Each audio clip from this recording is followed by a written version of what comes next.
Hi viewers, welcome to our channel. ప్రస్తుతం మనతో పాటు సీనియర్ జర్నలిస్ట్ భరద్వాజ్ గారు ఉన్నారు. వారితో ఒకసారి మాట్లాడదాం. సార్ నమస్కారం. సార్ నమస్తే. సార్ మంచు విష్ణు గారు మరోసారి మా అధ్యక్షుడిగా ఏకగ్రీవంగా ఎంచుకోవడం జరిగింది సార్. సో కొంతమంది దీనిపైన ఏమంటున్నారంటే మా బిల్డింగ్ అయ్యేంత వరకు ఆయన ఉంటారని చెప్పేసి, అక్టోబర్లో మరోసారి ఎలక్షన్స్ ఉంటాయి, అప్పటి వరకు జస్ట్ కంటిన్యూ అవుతారని చెప్పేసి ఇలా రకరకాలుగా వినిపిస్తున్నాయి వార్తలు. అంటే ఇప్పుడు మా అధ్యక్షుడు ఎంచుకున్నారా లేదా సార్? మీ ఒపీనియన్ దీనిపైన? ఒపీనియన్ కాదండి, వాళ్ళు చెప్తోంది ఏంటంటే మా ఎన్నికలు హడావిడి గందరగోళం, అది చాలా అంతర్జాతీయ స్థాయిలో గొడవలు జరగటం, ఈ గందరగోళానికి ఫుల్ స్టాప్ పెట్టాలి అనేది ఎక్కడో ఒక ఆలోచన మొదలై ఈ కమిటీ రకరకాల హామీలు ఇచ్చింది. వీటిని నెరవేర్చే అవకాశం ఇవ్వాలి, ఆ టైం ఇవ్వాలి, ఇలాంటి నిర్ణయాలు ఎవరు తీసుకున్నారు. 5 ఏళ్లకి అంటే 2 ఏళ్లకు ఎన్నికలు జరగాలి, 5 ఏళ్ల వరకు ఎన్నికలు వాయిదా అంటే ఏకగ్రీవం చేసుకుంటూ వెళ్ళిపోదాం. వాళ్ళు బైలా పెట్టుకున్నది 2 ఏళ్లకని, కానీ 5 ఏళ్లకి అనేటువంటి ఒక ప్రతిపాదన ఏదో ముందుకు వచ్చిందని వినిపిస్తోంది. అలాగే మా బిల్డింగ్ తో పాటు రకరకాల హామీలు ఇచ్చున్నారు. ఈ హామీలన్నీ కంప్లీట్ చేసే టైం ఇచ్చి, కంప్లీట్ చేయకపోతే అప్పుడు విమర్శిద్దాం. అంటే మాకు టైం లేదు అనే అవకాశం కూడా ఉంది కదా. ముందు వాళ్ళు హామీలు ఇచ్చినప్పుడు 2 ఏళ్లకే కమిట్మెంట్లు ఇచ్చారు, తెలుసు అప్పుడు. కానీ టైం చాలా లేదు కాబట్టి మాకు టైం ఇవ్వండి అని మళ్ళీ ఎన్నికలకు వెళ్తారు ఎలాగో. కాబట్టి ఈ గందరగోళం ఎందుకు, అసలు వాళ్ళకే టైం ఇచ్చి మీరు మొత్తం ఇంకొక 2 ఏళ్ళు ఇస్తున్నాం, కంప్లీట్ చేయండి అన్నారు అనుకోండి, చేస్తే మంచిదే కదా. ఇప్పుడు ఆ మా బిల్డింగ్ నిర్మాణము అనేది నేను గెలిచిన మరుక్షణం అది చాలా మిరకిల్ జరగబోతోంది అనే పద్ధతిలో చెప్పాడు ఆయన అప్పుడు ఎన్నికలకు ముందు, మంచు విష్ణు. అది ఇప్పుడు జరుగుతుందేమో చూద్దామనే పద్ధతిలో వీళ్ళు ఉన్నారు. ఇది మంచిదే, అంటే ఈ ఆలోచన మంచిదే. రెండోది, ఈ టైంలో ఈ గందరగోళం, ఎన్నికలు, మళ్ళీ కొంతమంది ఈ వీళ్ళ మీద విమర్శలు. నిజానికి మంచు విష్ణు గెలవటానికంటే ముందు జరిగినటువంటి 3-4 ఎన్నికలు కూడా చాలా విపరీతంగా న్యూస్ మేకర్లుగా మారిపోయినాయి. మారిపోవడం మాత్రమే కాదు, పర్సనల్ దాడులకు దిగారు, వ్యక్తిగతంగా ఒకళ్ళ మీద ఒకళ్ళు దాడులు చేసుకున్నారు. అలాగే ఫిజికల్ అటాక్స్ కూడా జరిగినాయి. ఇంత గందరగోళం అంటే అసలు ఏం జరుగుతోంది, ఎందుకు దీని గురించి ఈ స్థాయిలో ఘర్షణ పడుతున్నారు? అది యూనియన్ ఎన్నికలే కదా. యూనియన్ నాయకత్వ బాధ్యతలు వహించడానికి ఇంత తాపత్రయపడటానికి వెనకాల ఇంకేదైనా ఉందా? లాంటి కథనాలు కూడా వచ్చినాయి బయటికి. సో ఇది ఎందుకు జాతీయ సమస్యగా మార్చడం, ప్రపంచమంతా ఎందుకు దీని మీద దృష్టి సారించి మాట్లాడుకోవాలి అనే అభిప్రాయంతో వాళ్ళు ఏకగ్రీవం చేద్దాము, ఇందులో ఘర్షణ పట్టడం వల్ల ఏమీ లేదు, అందరూ అక్కడ ఉండేవాళ్ళే. అంటే ఇదంతా డిజైన్డ్ వ్యవహారమే. డిజైన్డ్ వ్యవహారం అంటే ఎవరు వచ్చినా అలాగే జరుగుతుంది. ఇప్పుడు గతంలో అధ్యక్షులుగా పనిచేసిన వాళ్ళు, కార్యదర్శులుగా పనిచేసిన వాళ్ళు, వాళ్ళకు ఉన్నటువంటి ఇబ్బందులే వాళ్ళు ఎలాగూ సోషల్ మీడియాలో మాట్లాడుతున్నారు. శివాజీ రాజా లాంటి వాడు, లేకపోతే శ్రీకాంత్ లాంటి వాడు తమ ఎక్స్పీరియన్సెస్ ఎలాగో వాళ్ళ ఇంటర్వ్యూల రూపంలో ప్రపంచంతో షేర్ చేసుకుంటున్నారు, మా అసోసియేషన్తో వాళ్ళ ట్రావెల్ గురించి. దాంతో చాలా సమాచారం ప్రజలకు తెలుస్తోంది.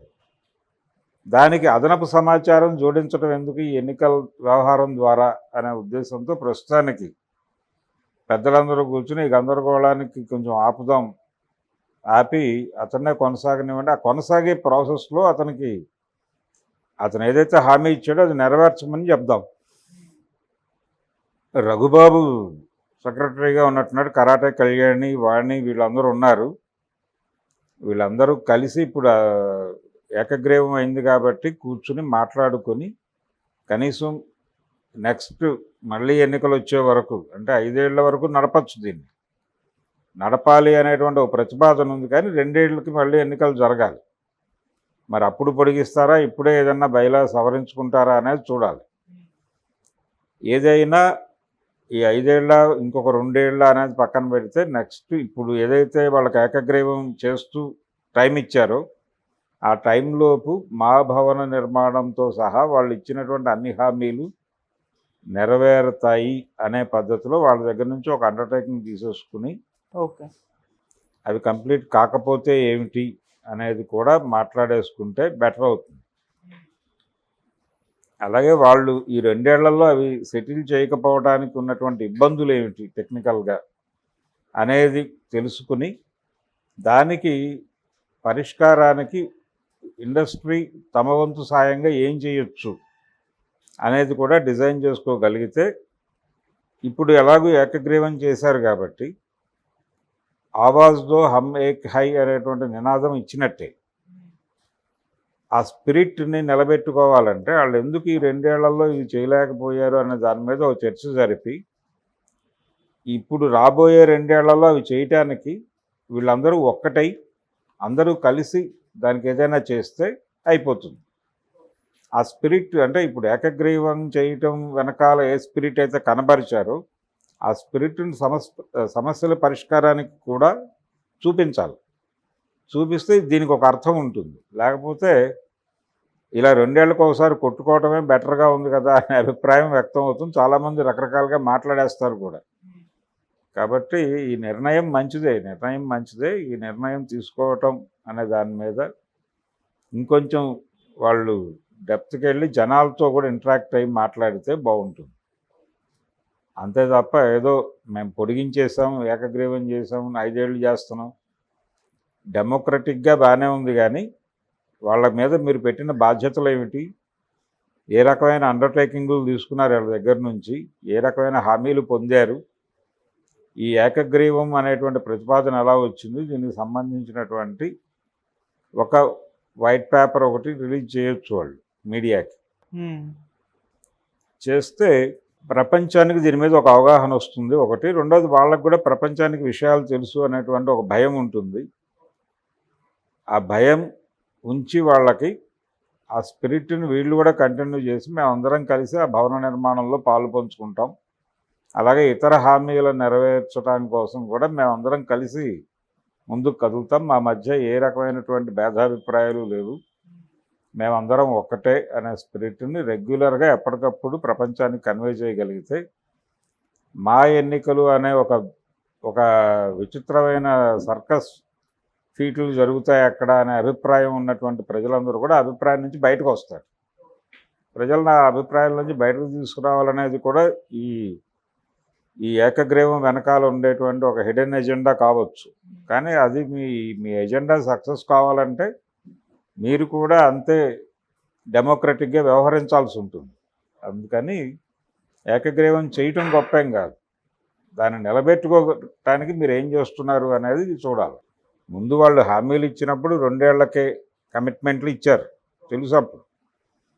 కానీ టైం చాలలేదు కాబట్టి మాకు టైం ఇవ్వండి అని మళ్ళీ ఎన్నికలకు వెళ్తారు ఎలాగో.